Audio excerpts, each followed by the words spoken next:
यशोमती मैया के नंद लाला। कृष्ण कृष्ण हरे कृष्ण कृष्ण कृष्ण मुरली मनोहर कृष्ण गोपाला गोविंदा हे दामोदरा। भाग्य,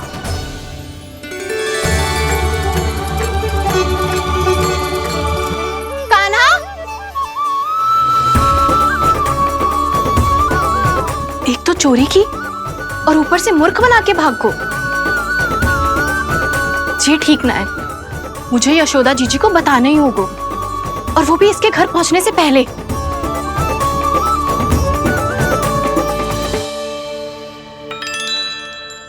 अरे पल्लू मत खींच, तनिक रुक जा, दे रही हूं, पूजा तो करने दे।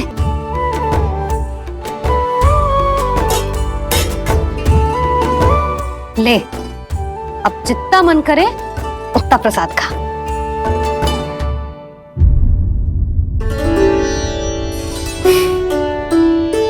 या तो मैं सच्ची बावली हो गई हूँ कि मुझे हर समय कान्हा दिखता रहता है, या फिर मेरा लल्ला कुछ अधिक ही विशेष है कि मेरे साथ ना होके भी सदैव अपनी मैया के साथ ही रहता है।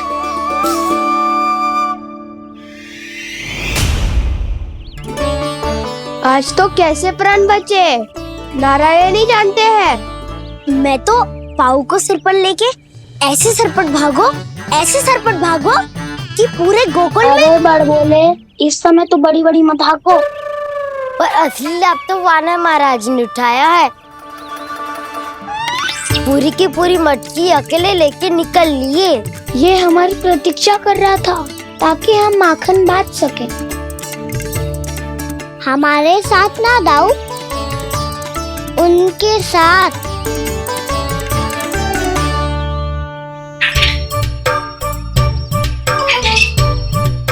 मैं समझ गो कान्हा, एक ना सभी जानवरों की भूख मिट जाए, इसलिए गया था तू सावित्री मौसी के यहाँ माखन चुराने।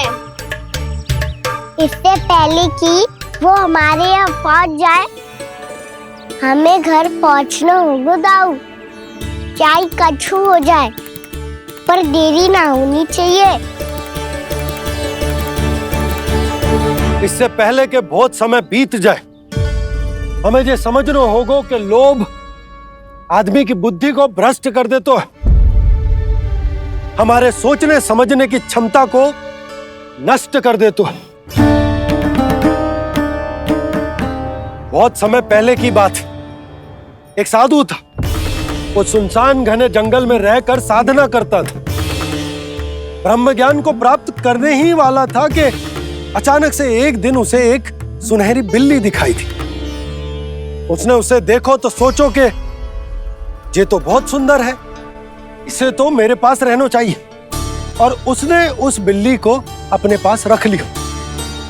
फिर उसने सोचो कि इसे तो दूध की आवश्यकता होगी और उसके लिए गाय की, तो उसने एक गाय भी रख ली। अब गाय को चारे की आवश्यकता होगी और चारे के लिए भूमि की। नारायण की कृपा से भूमि का प्रबंध भी हो गयो। अब भूमि को जोतनो है, चारा उगानो है, चारा काटनो है, और उसे गाय को खिलानो है। गाय को खिला के उसे दूध निकालनो है, और दूध निकाल के बिल्ली को पिलानो है। कार्य बढ़ गो। अब उसे लगो कि सहायता के लिए 2 जोड़ी हाथ और होने चाहिए, तो उसने विवाह भी कर लियो। कुछ समय बीतो और संतान हो गई, और उसे एक बड़े घर की आवश्यकता अनुभव हुई। इसी प्रकार धीरे धीरे लोभ ने उसे अपनी छाया में ले लिया, और वो नारायण की साधना कर ब्रह्म ज्ञान को पाने के अपने परम लक्ष्य को भूल गो। फिर अनेक वर्ष बीतने के पश्चात उसकी अपने गुरु से भेंट हुई। पहले तो उन्होंने उसे पहचाना नहीं, और पहचानो तो उनने कही कि एक बार, बस एक बार अपने कर्तव्य से भटका था तू, और देख कैसे देखते ही देखते लोभ के जंजाल में गहरे ही गहरे धंसता चला गया। सोचो, कहीं उस व्यापारी को धन के लोभ में अपना वचन देकर आप सब भी जे ही भूल तो ना करने जा रहे। परिवार, घर द्वार, भोजन, सुख शांति, जीने के लिए आवश्यक जिस सब कुछ तो है आपके पास। इसीलिए मुझे चिंता हो रही कि जिस प्रकार उस साधु ने ब्रह्म ज्ञान प्राप्ति का अवसर गवा दिया था, आप सब भी इस लोभ में आकर अपना सुख चैन ना गवा दो।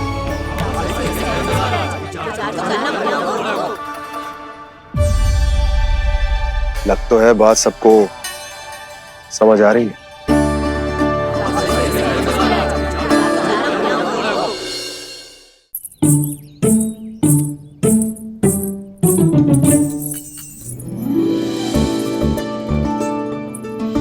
भाभी आसानी से ना मिलने देंगी कान्हा से, पर उसे देखे बिना रहा भी तो ना जा रहे मुझसे। कहाँ है वो? मुझ पे बहुत क्रोध है उन्हें। इतनी शीघ्र शांत ना होगा, उन्हें मनाना तो पड़ेगा ताकि मैं नंद भवन में फिर से बिना किसी रोक टोक के आ जा सकूं। पर क्या बोलूं, कैसे मनाऊं उन्हें?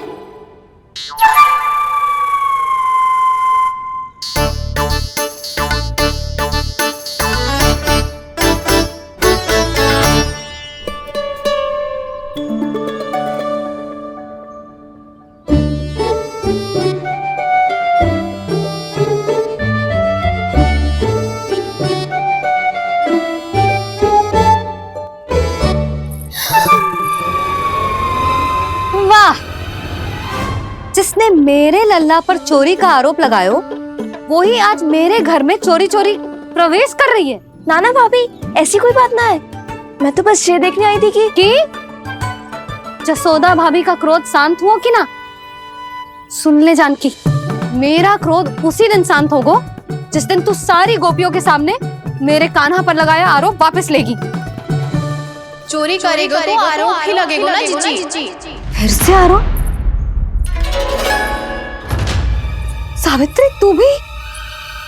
कल तक मुझे ये थोड़ी पता था जीजी कि आपका कान्हा सच्ची में माखन चोरी में पारंगत है। आशा करता हूँ कि आप सभी को नंदराज का विचार और संदेश सही से समझ आ गो होगो।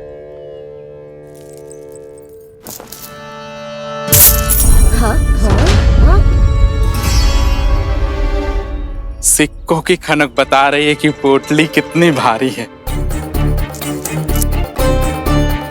एक ही दिन में कितनी उड़न पड़ गई जे।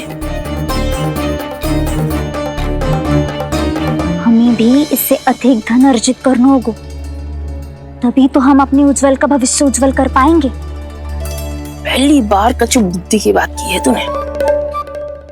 नंदराज, हमारे मन में आपका बहुत सम्मान है, पर हम जो करना चाह रहे हैं वो लोभ ना है, वो तो विकास है। हाँ नंदराज, हम अपना और अपने संतानों का भला बुरा सोचे बिना कब तक अपना जीवन इस प्रकार जीते रहेंगे? फिर पिछले 4 वर्षों से हमने आपको कर भी तो ना दियो है। मुझे तो लगता है कि नंदराज की बातों पर शांति से सोच विचार के बाद ही कुछ निर्णय लेना चाहिए। ऐसा मौका बार बार ना दो। नहीं, हमें सोच विचार कर निर्णय लेना है सबने।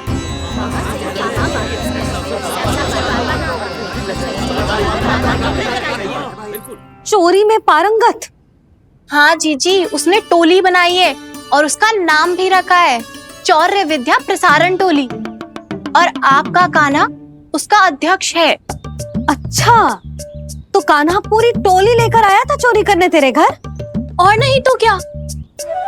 पर एक बात बताऊं जीजी, मेरे बलदर को देखकर किसी का साहस ना हुआ भीतर जाने का, पर आपका कान्हा इतना साहसी है कि बिना भयभीत हुए इतने भयंकर बैल के निकट चले गए। सच्ची?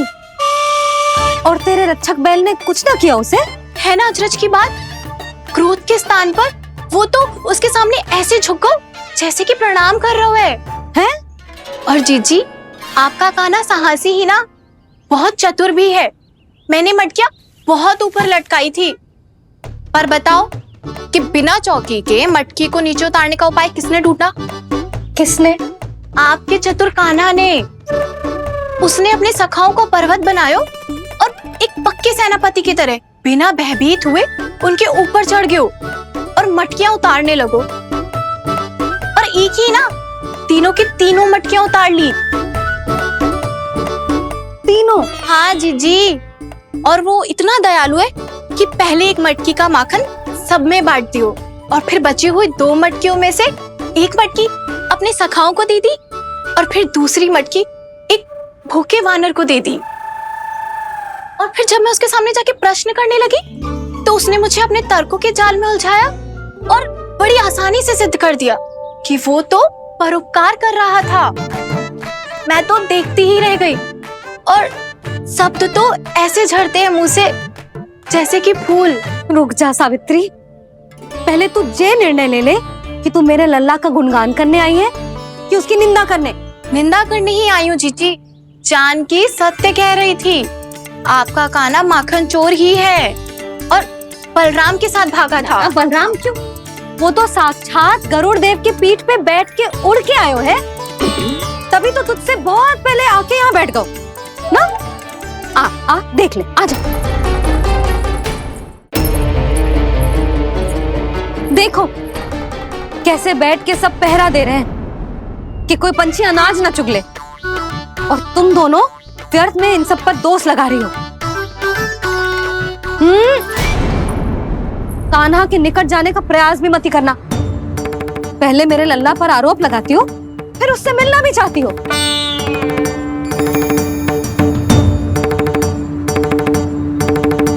पर जीजी चोरी, अरे उसे तो चोरी का अर्थ भी ना पता होगा। तुम दोनों को नारायण का भय भी ना है क्या?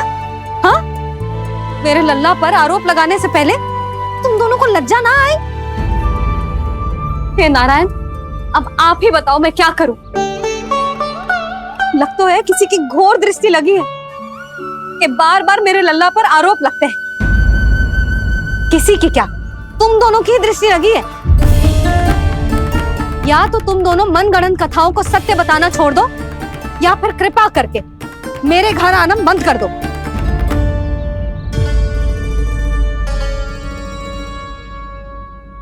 अब दोनों मुंह क्या ताक रही हो? हाँ, जाओ यहां से। और तुम दोनों नंद जी की सभा में क्यों ना गई? हाँ,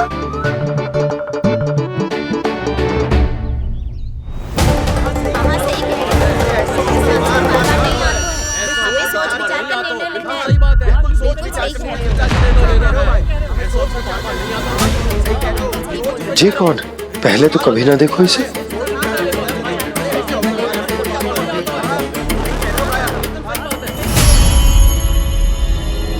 कहाँ को?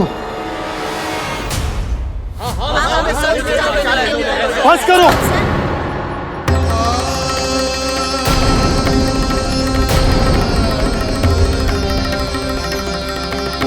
मेरी आंखों के सामने मैं गोकुल में इस तरह फूट पड़ते ना देख सकता।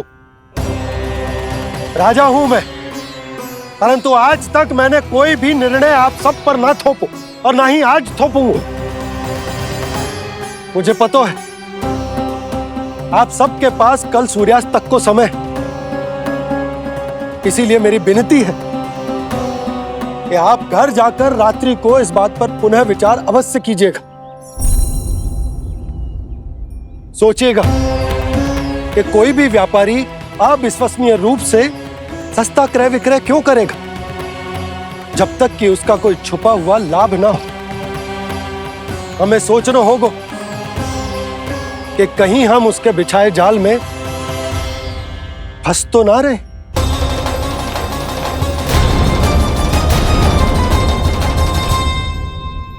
बच गए भैया, जैसे तैसे ही सही, पर समय से पहले पहुंच ही गए हो। सावित्री मौसी कनेक सी बात को इतना बड़ा चढ़ा के बोल रही थी जितना उज्जवल भी ना बोलतो।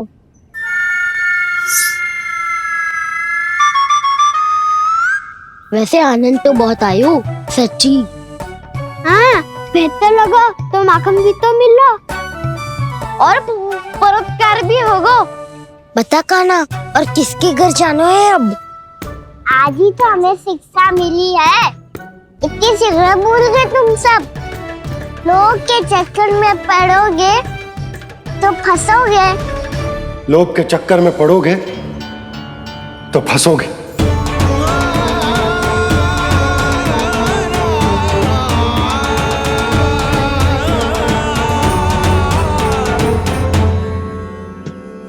चोर चोर कह रही है मेरे निर्दोष से बालक को। अब तो इन दोनों ने अति ही कर दी है।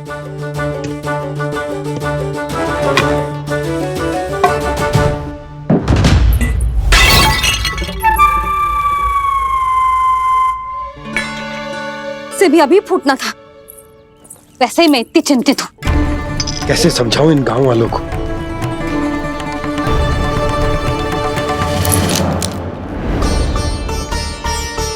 कोई समझने को तैयार ही ना है। लगता है सबकी बुद्धि भ्रष्ट हो गई है। सही कह रही हो यशोदा तुम। मुझे तो लगता है कि सोचना समझना ही छोड़ दिया सबने। अनेकों तर्क देके समझा दियो, सिद्ध कर दियो, पर इनकी मोटी बुद्धि में कछु आतो ही ना है। यशोदा तुम तो तर्क की कह रही हो, मैंने तो उदाहरण देकर समझाने को प्रयास किया, पर अपनी बुद्धि के आगे कछु ना समझ में आ रहा इन गांव वालों को।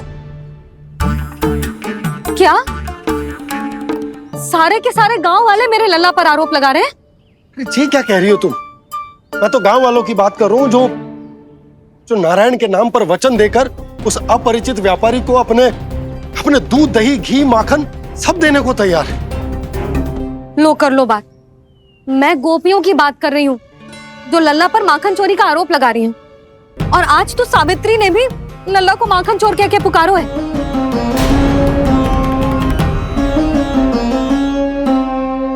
सावधान यशोदा, कहीं बड़ा होकर माखन चोर ना बन जाइए। अच्छा ये सब आप छोड़ो, स्त्रियों की बात है, मैं संभाल लूंगी। आप ये बताओ सभा में क्या हुआ? गोकुल में फूट पड़ गई यशोदा, लोभ की फूट।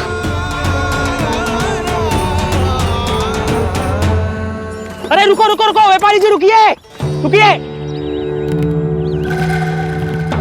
नंदराज ने प्रयास तो बहुत किया था व्यापारी जी, पर कुछ व्यक्तियों को छोड़ करके किसी के कान पे जूं तक नहीं रेंगी।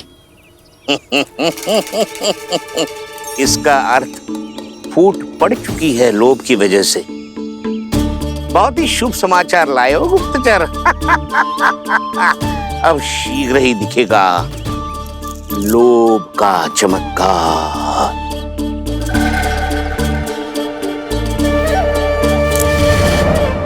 लोभ से बचने को जो पाठ हम कान्हा को पढ़ा रहे थे ना, आज वही पाठ मैं इन गांव वालों को समझाने में असमर्थ रहा। आप चिंता मत ही करो जी, धीरे धीरे सब ठीक हो जाएगा। तब तक बहुत देर हो जाएगी यशोदा। ये गोकुलवासी मेरे अपने, उन्हें अपनी आंखों के सामने मैं भूल करते ना देख सकता।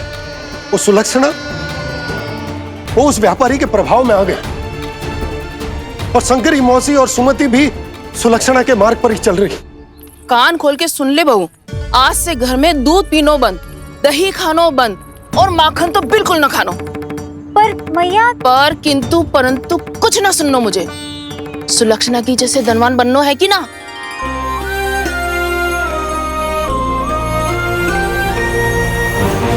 तो फिर जैसा मैं कहती हूँ वैसा कर, तभी तो अधिक से अधिक दूध, दही, माखन बेचकर अधिक से अधिक धन अर्जित कर पाएंगे हम। सुलक्षणा को उस व्यापारी की तरह धनवान बनना है और शंकरी मौसी को सुलक्षणा की तरह। ऐसे तो पूरा गांव ही लोभ में पड़कर कल उस व्यापारी के पास पहुंच जाएगा। अब तो फिर स्त्रियों को मुझे अपने ढंग से समझाना पड़ेगा। अब गोकुल वासियों को चाहे कोई भी कितना भी समझा ले, बुझा ले, ज्ञान बांटे, उन्हें केवल एक ही भाषा समझ में आएगी, लोभ की भाषा।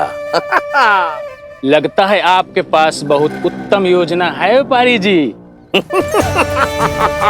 सब झटक लूंगा।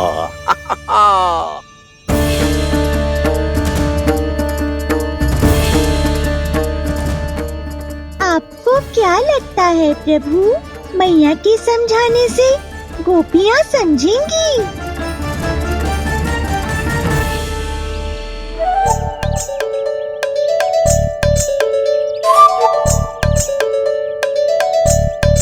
कान्हा, और कितनी प्रतीक्षा करवाएगो?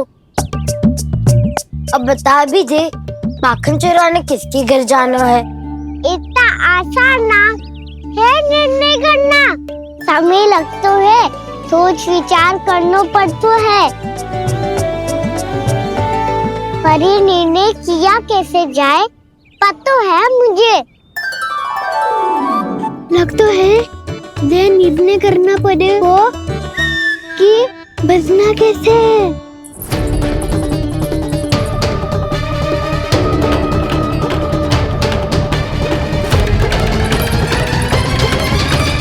सावित्री मौसी ने हमारे 14 विद्या प्रसारण के बारे में सबको बता दियो क्या?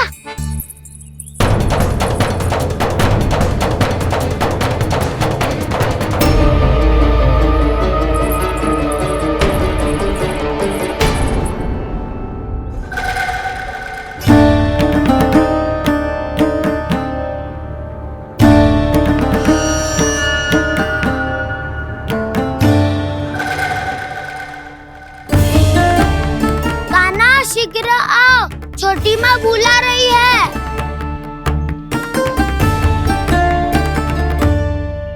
अब डांट भी पड़ेगी और कुटाई भी होगी। 14 विद्या प्रसारण कल ही आरंभ हुआ था और आज ही समाप्त हो जाएगा। सब इतने गंभीर क्यों है आज? गंभीर तो होंगे ही ना दाऊ, क्योंकि मैया आज अच्छा वाला पाठ पढ़ाने वाली है।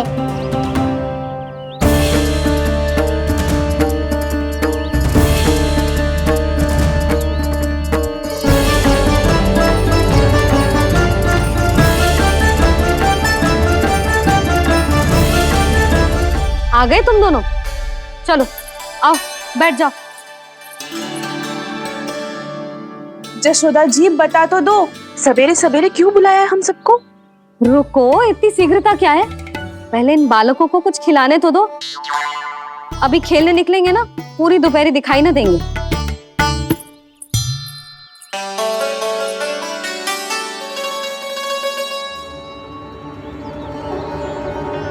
मैया देखो ना, कैसे अपने आभूषणों का दिखावा कर रही है जो सुलोचना।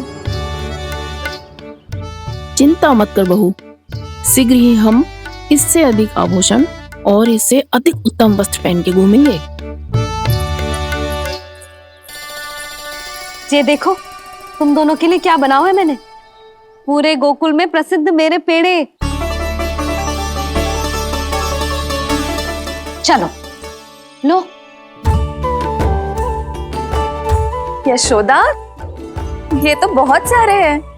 हाँ जशोदा जी, इतने सारे तो मैं भी ना खा पाऊं। क्यों दृष्टि लगा रही हो सुलक्षणा? बढ़ती आयु के बालक हैं, खाने दो इन्हें। तुम सब कछु मत सुनना, जी भर के खाओ। देखा ना?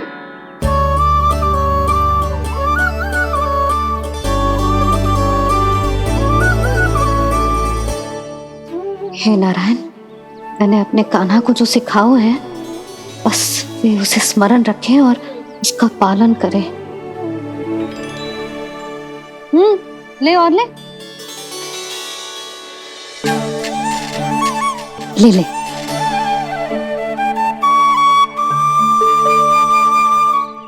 आज तो एक के बाद एक पेड़ मिल रहे हैं, वो भी बिना रोक टोक के।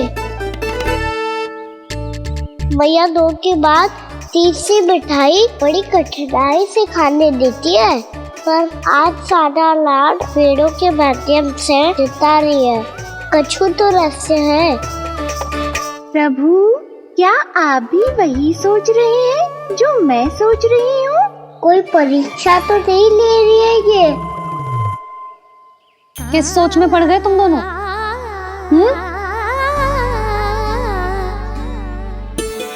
खाओ ना। जब तक पेट और मन दोनों ना भर जाए तब तक खाओ। बस यशोदा, इतना पर्याप्त है। अरे ना जिज्जी, घर के शुद्ध मावा और गुड़ के बने, कितना भी खा ले कोई हानि ना होगी। लो और लो।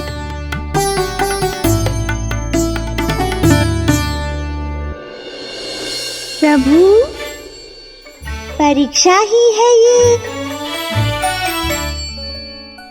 ये तो खाए जा रहा है। कहीं मेरी दी हुई सीख भूल तो ना खाओ, सारा खेल बिगड़ जाएगा। सदैव स्मरण रखियो लल्ला, लोभ बहुत भयानक होता है, बहुत भयंकर। जो एक बार हमारे मन में प्रवेश करके हमें भीतर से ही जकड़ लेता है, इसके कारण हम अधिक से अधिक और अधिक से अधिक पाने की इच्छा करने लगते हैं। क्या हुआ कान्हा, रुक क्यों गो?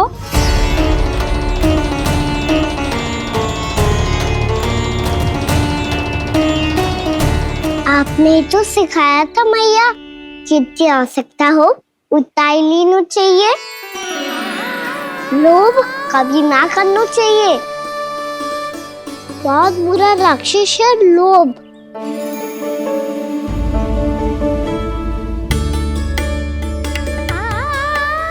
थोड़ा और खाने में कोई बुराई ना है कान्हा, ले ले। ना मैया, लो मैं अधिक खाऊंगा तो फिर पेट पकड़ के बैठना पड़ेगा।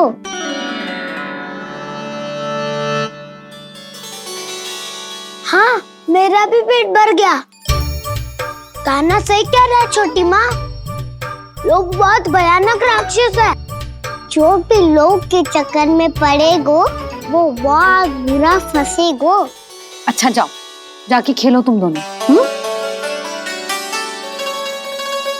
मैया, ये पेड़ अपने सखाओं के लिए भी ले जाऊं मैं? हाँ लल्ला, ले जाओ अवश्य।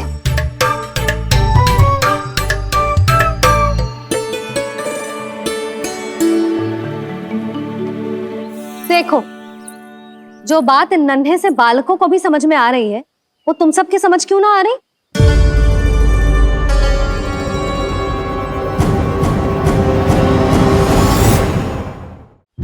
क्या समझाना चाहती हो जशोदा जी, तनिक खुल के बोलो।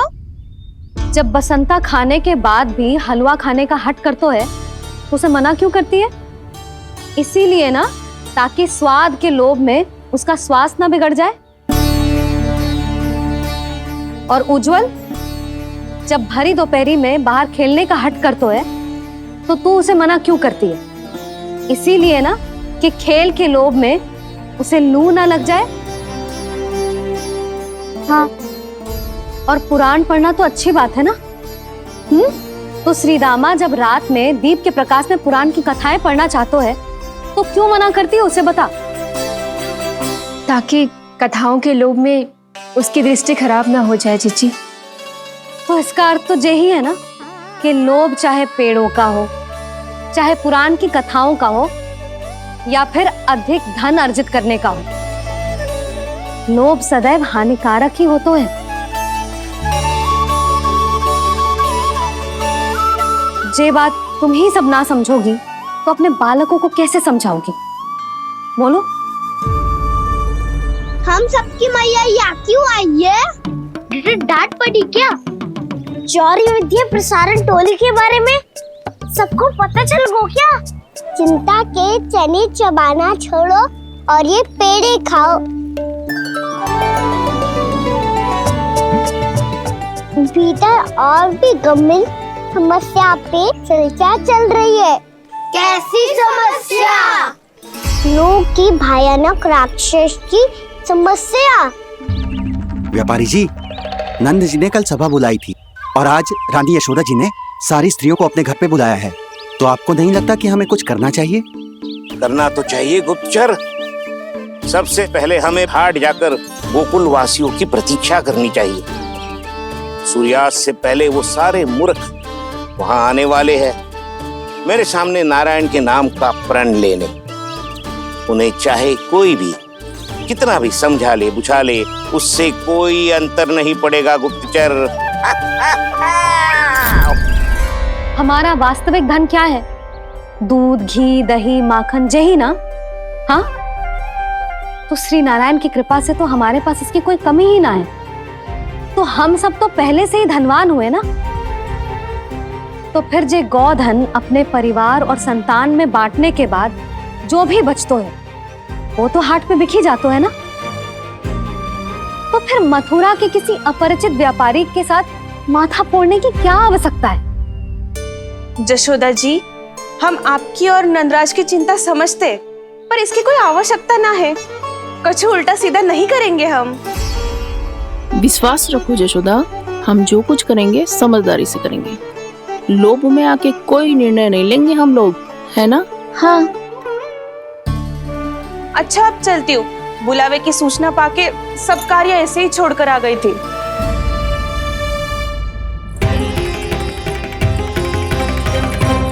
अब किसको घेर लियो? लोभ के भयानक राक्षस ने।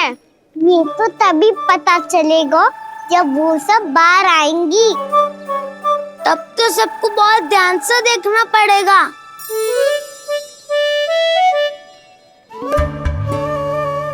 देखना तो पड़ेगा दाऊ, तभी तो पता चलेगा माखन चुराने किसके यहाँ जाना है। नाना,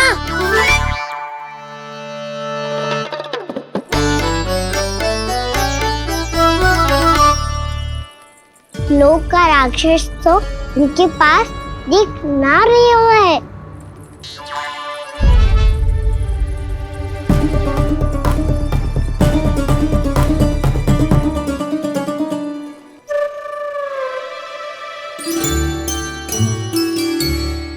नारायण का बहुत बहुत धन्यवाद। कान्हा, मेरी मैया को घेर रहे है क्या उस राक्षस ने? यशोदा भाभी और नंद भैया कितने चिंतित थे ना। पक्का कछु ना कछु कारण तो अवश्य होगा। हाँ, मुझे भी सच लग रहा है कि धनवान बनने के चक्कर में मैं तनिक ज्यादा ही लोभ में पड़ गई थी। नहीं, बस गए। और मेरी मैया दादी, उनका क्या गाना? बहू, सुलक्षणा की जैसे ढेर सारा धन कमाने के चक्कर में लोभ में तो ना आ रहे ना हम। हे नारायण, बहुत कृपा है आपकी। लगता है लोभ का राक्षस किसी को अपनी चपेट में नहीं ले पाया। लेता भी कैसे दाऊ? मेरी मैया ने जो समझायो है। क्या लगता है यशोदा, इन्हें समझ आया होगा? आशा तो यही है, और अब भी ना समझी तो फिर तो नारायण भी ना समझा सकते। सुनो, दोपहरी में हम सब मिलेंगे। दोपहरी में? तो क्या तू तब निश्चित करेगो कि आज किसके यहाँ जाना है माखन? आज कोई माखन चोरी नहीं होगी। क्षमा करना राव, भैया के ना समझाने के बाद भी जिसके समझ में कछु ना आई हुई थी उसके घर चोरी तो करनी पड़ेगी आज।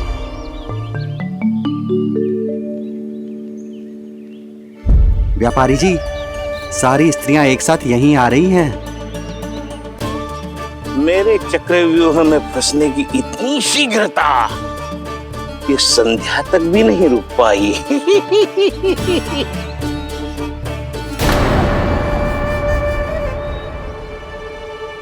पर ये आपके तरफ ध्यान क्यों नहीं दे रही हैं? लगता है गोकुल की रानी ने इनको पाठ पढ़ा ही दिया। अब आपको ही कुछ करना होगा व्यापारी जी। करूंगा, अपनी चाल सबसे अंत में चलूंगा, किंतु अभी उनके लिए एक घोषणा ही पर्याप्त होगी। तुमने सबको सूचित तो कर दिया है ना कि सबको अग्रिम धनराशि मिलेगी, वो भी दूध, दही, माखन, घी बेचने के बाद नहीं, वो पहले ही मिला करेगी। वो भी केवल एक दिन की नहीं, पूरे सप्ताह की। मैं बिल्कुल सही कह रही थी। जशोदा जी और नंदराज व्यर्थ ही चिंता कर रहे थे। यदि व्यापारी जी के मन में कोई मैल होता तुझे अग्रिम धनराशि थोड़ी ना देते। बात तो तुम सही कह रही हो सुलक्षणा।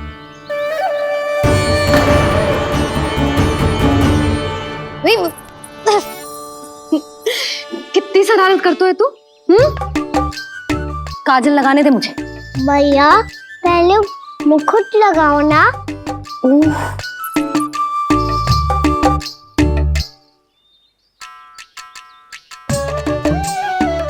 और मेरी मुन्नी? हाँ हाँ, रुक जा। ले, बस होगा प्रसन्न। भैया, मैं ना चाहता मैं इसे फिर से भूल जाऊं, नहीं तो कड़ी धूप में इसे लेने वापस लौटना पड़ता है। चल अब बैठ जा। अब मुझे काजल लगाने दे लल्ला।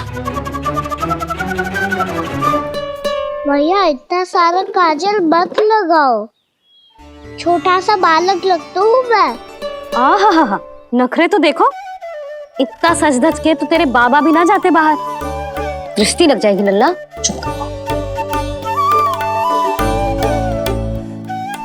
उनको तो आ सकता ही ना है मैया, वो तो गोकुल के राजा है।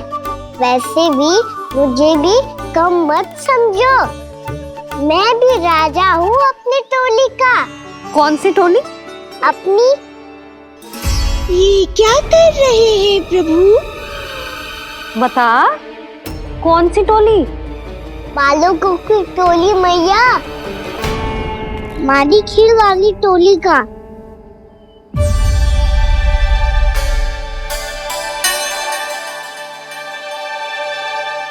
क्या हुआ जी? देखो जी, आप इतनी चिंता मत ही करो। आप गोकुल के राजा हो और जे बालकों की टोली का राजा है। तो मैं भी जसोदा हूँ, मैं कोई कम थोड़े ना हूँ। मैं भी गोकुल की स्त्रियों की रानी हूँ। मैंने सबको समझाओ है, सब समझ गई हैं। उपनंद भैया से बात करके आ रहा हूँ अभी।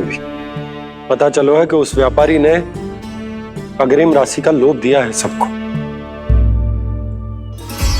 मुझे ना लगता तुम्हारे समझाने का कोई लाभ हो।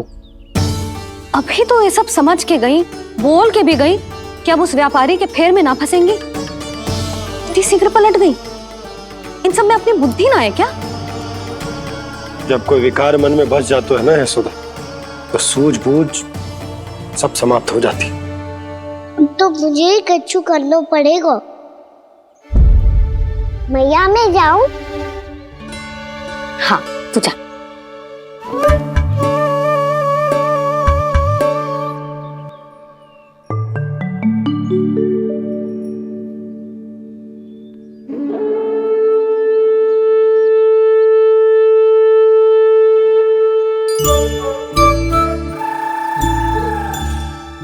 बहुत बड़ी समस्या हो गई है सखाओ। कैसी समस्या? लोभ का भयानक राक्षस कहीं ना गयो, वो अभी भी यही है। मुझे पता था, और इसका सबसे अधिक प्रभाव तो मेरी मैया और दादी पर ही हुआ है। तुम सच कह रहे हो उज्जवल? हाँ। अरे कछु ना बलदाऊ, जे बड़ बोला तो ऐसे ही बात करते रहेगा बड़ा चढ़ा के। बड़ा चढ़ा के नहीं बोल रहा हूँ मैं। आज से घर पे दूध दही माखन घी सिर्फ एक बार ही मिलेगा। पर क्यों? ताकि अधिक से अधिक दूध दही माखन घी बचाकर उस व्यापारी को 2 गुना मूल्य पे बेचा जाए। इतने से तो काम ना चलेगा। उस सुलक्षणा से, और मैं तो कहूँ सुलक्षणा से ही क्यों, पूरे गोकुल में सबसे अधिक धनवान बनना है तो और माखन जमा करना पड़ेगा। हाँ हाँ मैया, लाओ मैं इसे ऊपर रख देती हूँ। चोरी चुपके से खा तो ना जाएगी ना? तेरी घबराहट बता रही है कि घर से निकलने से पहले तूने थोड़ो माखन तो खायो है। सच्ची बोल। ना ना मैया, मैं क्यों माखन खाऊंगी? मैं भी तेरी मैया हूँ लाली, माप के रखो तो मैंने।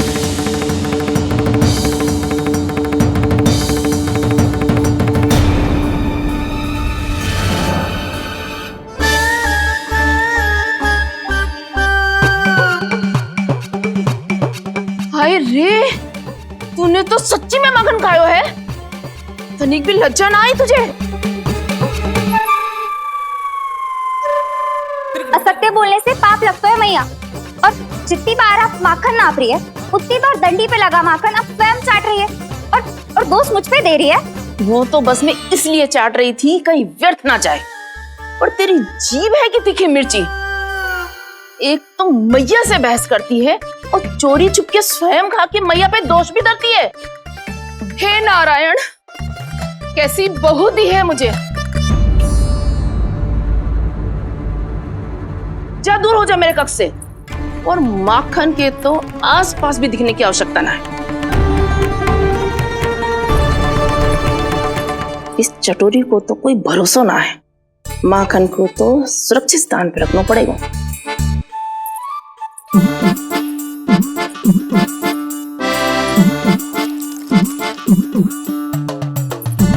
यदि बहू ने अब मटकी उतारने को प्रयास किया तो अचानक पानी गिर जाएगा और घबरा के वो चिल्लाएगी और मुझे पता पड़ जाएगा। मैया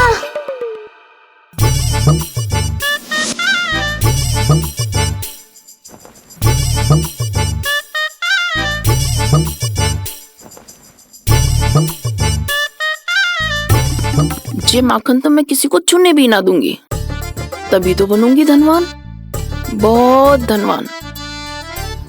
मैया माखन बेचने कहीं अकेली ना निकल जाए। जे तो पता भी ना चलने देगी कि कितना धन मिलो है। इन्हें अकेली धनवान ना बनने दूंगी मैं भी बनूंगी धनवान, बहुत धनवान। पहले तो जब चाहे तब भरपूर माखन खा सकता था, पर अब दोनों तो ऐसे संभाल के रखती हैं कि जैसे माखन की मटकी ना स्वप्न का कलश हो। मेरे यहाँ भी ऐसा ही हो रहा है। नारायण का बहुत बहुत धन्यवाद। नंद जी और जशोदा जी की बातों में आने से पहले ही सत्य का पता चल गया।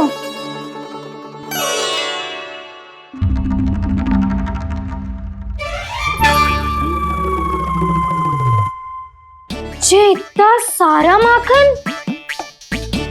दृष्टि मत लगा, पेट पे पट्टी बांध के रात रात भर भूखा रह के बड़ी कठिनाई से माखन इकट्ठा किया है जे। तो क्या आपने निर्णय ले लियो है कि आप उस व्यापारी को वचन दे दोगी?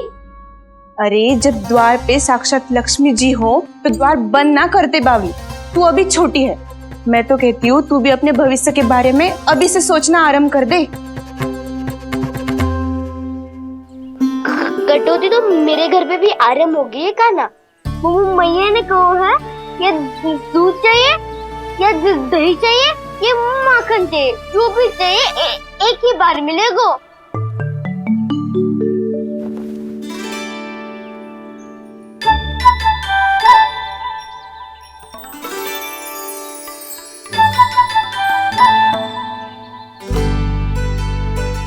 तब हमारी टोली को ही कुछ करना पड़ेगा।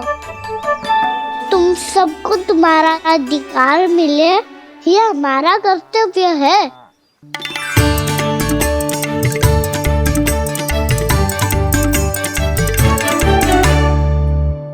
अब हम कछु ना कर सकते यशोदा। यदि अब मैंने उन्हें रोको तो उन्हें लगेगा कि मैं उनसे उनकी उन्नति का अधिकार छीन लूं। दूध दही माखन पे सबसे पहला अधिकार बछड़ों का होता है, फिर घर के बालकों का, और ये अधिकार हमें दिलाना चाहिए, है ना दाऊ? मैं सब समझता हूँ कान्हा, तुम मुझसे इसलिए पूछ रहे हो ताकि तुम माखन चोरी की योजना बना सको, पर मैं तुम्हारा समर्थन नहीं करूँगा। पर दाऊ ना, पिछली बार तुमने ही कहा था ना कि हम ये चोरी केवल वानर महाराज की सहायता के लिए कर रहे हैं। लो, वानर महाराज भी आ गए हमारा साथ देने। आज कोई किसी का साथ नहीं देगा, आज कोई किसी का साथ नहीं देगा, आज कोई किसी का।